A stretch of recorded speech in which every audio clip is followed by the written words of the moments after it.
Hey folks, it's Marvin Cash, the host of the Articulate Fly, and we're back with another On the Water with Dustin White. How you doing, Dustin?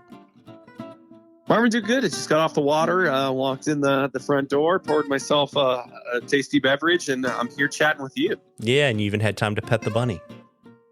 It did. Yeah. Our pet bunny need a little bit of love, and so here we are. So we stroked the bunny, we got a whiskey, and we're ready to talk fishing. That's right. Yeah. I looked at the weather, and it's funny, right? The seasons are turning, right? Fall is coming to the northern Rockies, and your temperatures are pretty systematically dropping throughout the week, and that kind of gets you to that kind of funky shoulder season. What are you seeing on the water? Well, I mean, admittedly, what we're seeing on the water right now on the reef section is a whole lot of moss.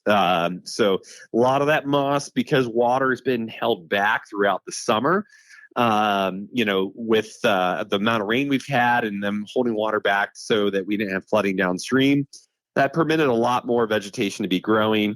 And we're just kind of caught in that no man's land with our flows right now. And now that it's cooling off, much of that moss is breaking free. And so it could be a little frustrating, it can be a little annoying. Still catching fish, still having productive days, but it means that we have to kind of audible a bit on our tactics, especially on the reef stretch. So really not doing too much indicator fishing at all at this point. Most of where I've been seeing my success in the water with my clients have been doing hopper droppers or some sort of dry droppers, which is not all that bad. It's kind of the silver lining, getting some eats, pounding the banks on some bigger bugs on the surface is a heck of a lot of fun. And obviously, as we go through the day, paying attention to the hatch when there's, for example, early in the morning and have the trico spinner fall, can have some good success and dries there. Caddis later in the day, but mainly where we've been seeing most of our success to avoid much of that moss has been doing the hopper dropper. That's primarily on the reef stretch. Still is pretty mossy on the Bighorn and Thermopolis. So we're still doing that same tactic up there. Able to throw a little more dry flies, specifically with caddis. That way, a little more readily available dry fly bite. But that's been our primary way of negating that moss. Thankfully, on the mile, we really don't have too much problem with the moss at all. The flows, obviously, being a little bit further upstream and between a couple more reservoirs than the Gray Reef. The mile is a little bit of a different beast, a little higher gradient. So moss really isn't too big of an issue there right now. Still seeing the same kind of bug patterns. Caddis is the standard fare. With the cooler temps, starting to see some blue wings now. Still seeing a bunch of pseudos out there.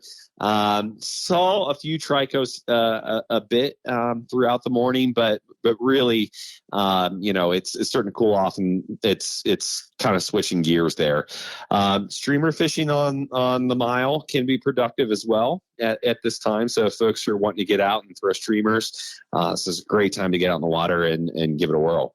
Yeah, it's kind of funny while you were saying all that about moss. I was having PTSD from fishing the Bighorn over in Fort Smith in the fall, and it's like you couldn't even get your rig. You couldn't even get your rig down before it had crud on it. Oh, I know. It's almost immediate at times. It's the love-hate relationship we have with our Western tailwaters. It's one of the things you just have to contend with, and this is the time of year this year that we're seeing it. I was just talking to my clients today. I think it's a little later because water's been held back that we're seeing that moss break free and break loose like this. A lot of times it can be occurring, about a month sooner in the season when we're, pretty preoccupied with throwing hoppers. And so you kind of just don't even worry about it. But right now when we're trying to still nymph and you have fish eating subsurface, my goodness, is it frustrating? But, we're finding ways around that, and folks are creative and kind of stay on top of it. I'm sure they'll see success as well. Yeah, it's interesting too. I mean, as it cools off, obviously early on, it just means the hoppers aren't active till later in the day. But, how much longer do you think your hopper bite's going to hang on? I think those fish still stay accustomed to it. I've had productive hopper days well into October, well into October. And so, it might not be the primary bite, but you can still have some, pretty productive days then.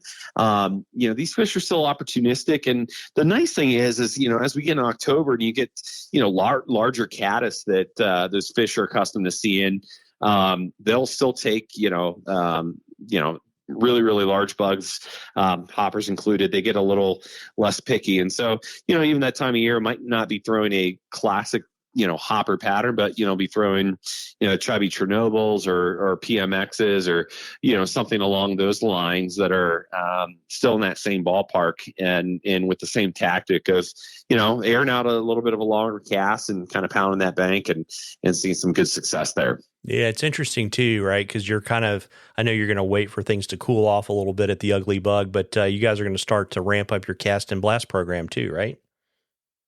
Yeah. It's a fun thing we do every fall, and we have our ranch, our bird ranch we have, and so able to split the days with folks pheasant hunting. Oftentimes pheasant hunt in the morning, and we'll go fish in the afternoon, or if we have a larger group, kind of flip flop that. And then we also have our waterfowl season coming up, and so cast and blast with the amazing waterfowl that we have here on the North Platte. Just makes a really, really, really fun day, and some dynamic, just changes that we have to have. So it's pretty cool, and it is, we're just so fortunate to have the private access and the ranch we have, right along the river to be able to go and folks that are passionate about either waterfowl or upland birds that we can do that and fish in the same day is just makes for a really, really enjoyable fall. And to boot, the cottonwoods that we have that line the North Platte, when they come into their fall foliage, it's just gorgeous. Yeah, that's awesome. Well, folks, we love questions at the Articulate Fly. We've been trying to do the disco music, and Dustin and I were talking before we started recording. Maybe we need to change the tunes up a little bit. We were thinking maybe go with Smash Mouth or maybe a little Buffett. Pull some more questions in. From our recently departed, yeah. Yeah. We're going to hack the algorithm, everybody. But you can email them to us. You can DM us on social media, whatever's easiest for you. And then I will send you some Articulate swag if we use your question. We're going to enter a drawing for a half a day of fishing with Dustin. So if you don't send in the question, you can't win. And so, folks, send us some questions. And, it's a great time of year. I'm getting excited because it's finally starting to cool off here in the Southeast, and we can actually get back and trout fish a little bit more easily. So I'm looking forward to going out there and catch a few. And folks, I hope you do too. Tight lines, everybody. Tight lines, Dustin. Tight lines, Marvin. Thanks so much.